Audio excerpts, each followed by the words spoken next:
Alright. Hey guys, sorry it's a little late for me to be posting this, but I'm finally getting over my cough, so hopefully I won't be barking through this whole video. Excuse me if I have a little episode, but um I just gave you guys a pre-assessment, and according to that pre-assessment, it seems like we need to delve into this information a little bit more from our past lecture. So we need to do some review, and I'm going to ask you a question on what you think the three most important documents in history are.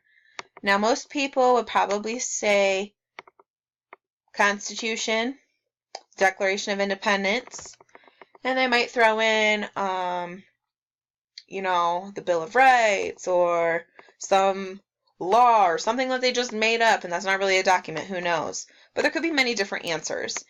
And what we are going to discuss today is that it's actually the Northwest Ordinance. So the Constitution, the Declaration of Independence, and the Northwest Ordinance are three very important documents in history. So we're not going to really talk about the Constitution or the Declaration of Independence today.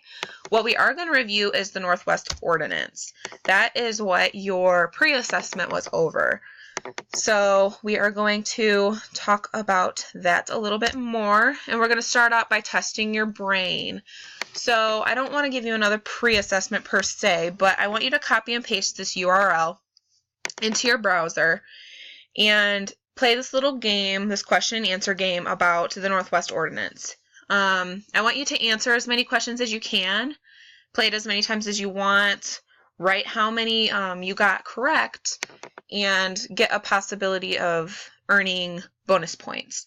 Now, I'm not going to tell you how many I want you to get correct in order to earn bonus points, because I'm hoping that you will try your best to get as many correct as you possibly can. So I don't want to limit you or for you to feel like, oh, I only need to get this many to be able to get bonus points.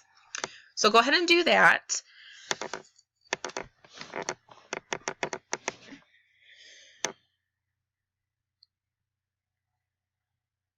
And after coming back from doing that little game, I want to discuss the pre-assessment and how the results tell me that we do need to cover this material more. So we're going to get started in doing that. Our objective is going to be able to identify and be more attentive to directions and clues found within your text. So I'm going to give you some guided notes, and I want you to look at them and use them as we go through this lecture and fill in the blanks and really kind of find the context clues. I'll answer any questions that you have in hopes that providing you with guided notes along with our lecture is going to help you study this material further and gain a better understanding of it. So here's a little bit of background, In 1756 to 1763, this is when the French and the Indian War was happening. And there was more of an issue between ethnic heritage because nobody really identified appropriately. So ethnic heritage has been a vast interest for most individuals. I mean, we still talk about it today in our history, but it seems common that in this period of time, no one person identifies as just European, but they identify as simply American or English. And we ask ourselves why that is, because European is not specific enough to most people. So Indians and Native Americans at this time really identified with no specificity. And we wonder why, because it's almost as if, what, do they not have importance as we do? And it became a big problem because these individuals seemed very ununified. And that's what started a lot of conflict. So the war, from the Native American standpoint, the French would represent a small threat to the Indians rather than the English. The English were not going to be the large threat. The English would be a larger threat. And that's because they wanted to take from the Indians. And the French did not want to do that. They just wanted to use them for strategies and economical improvements and growth. But wanting their land was a major threat to the Native Americans.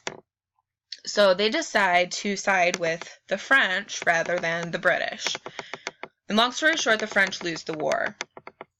And they're now gone from North America, and the English are the dominating world power. And they control that land and give guidelines to individuals that, they're not going to be followed. Which leads into the Proclamation of 1763. This is another document. And this did not permit for the English to move west of the Appalachian Mountains. It was to prevent welfare that would cost them lots and lots of money if there was a big enough threat for troops to be sent in.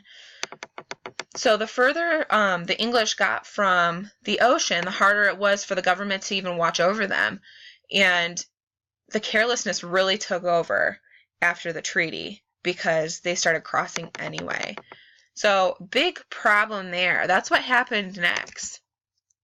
And this led to moving the Native American territory, which creates huge conflict between the two parties, obviously. And it's very ironic when you think about it because the English viewed the natives as predators and savages, but in fact, they were the ones doing the actual preying and being ruthless, wanting to remove them, from their land and taking their land. So we wanted to remove them because we wanted that to benefit us. Now, the Northwest Territory. This is where we're going to get into the Northwest Ordinance. The Northwest Territory was managed under this document. And as said before, this is one of the top 3 most important documents in history. After the Declaration and Constitution, the Northwest Ordinance is very parallel in its importance. So you can see these are the territories. This is the Northwest Territory. So west of the Appalachians is where they were wanting to, navigate from. It'll be over here towards your right. So these were the 5 original, territories when the document was being created. Great Britain didn't want this land, but the states now had it, and we had to make it equal to the existing states. And the rights and privileges between all of them were almost nothing, but they needed to be equal. Every state gets so many representatives per population, so many senators, and they have all these different laws and regulations. And that's because of the Northwest Ordinance. The Northwest Ordinance is what put all of this in place.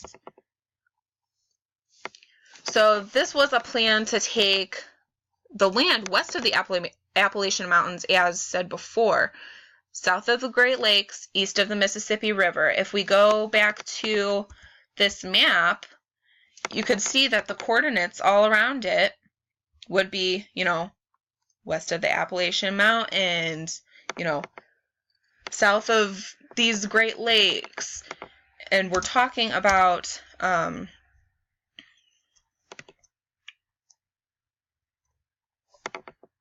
that particular region.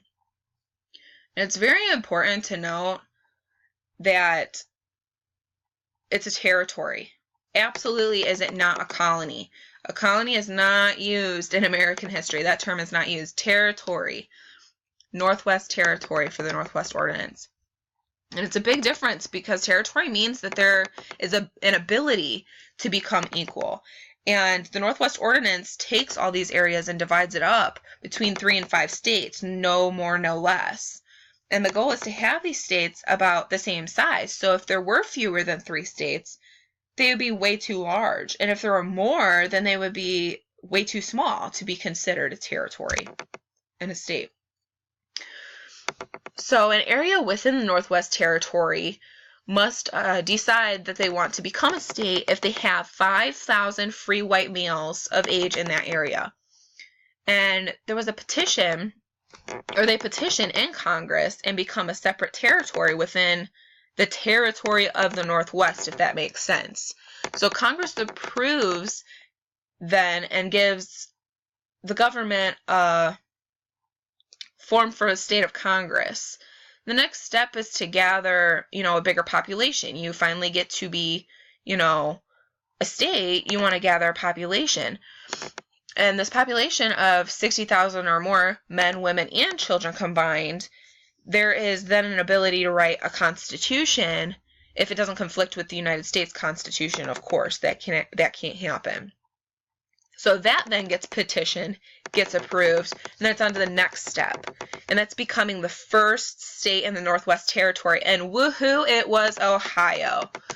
So the other 4 states then follow after that and are created, which includes Indiana, Illinois, Michigan, and Wisconsin. And all of these states are equal partners to the original 13 states. In closing, while you guys are wrapping up your notes, I do want to point out that Puerto Rico is currently territory of the states. And they could, if they wanted to, in the future apply for statehood. And they can be independent, be a territory, or be a state. And this is all possible because of this third most important document, and that is the Northwest Ordinance. So I want you to take all this in. I know it's a lot of information, but I really hope that these guided notes will help you. I purposefully made the guided notes align very, very well with this lecture. It's almost word for word, guys. So if you need to go back and look at this to fill in your notes, please do so. Ask questions, study from this, so that when your exam comes, you are prepared.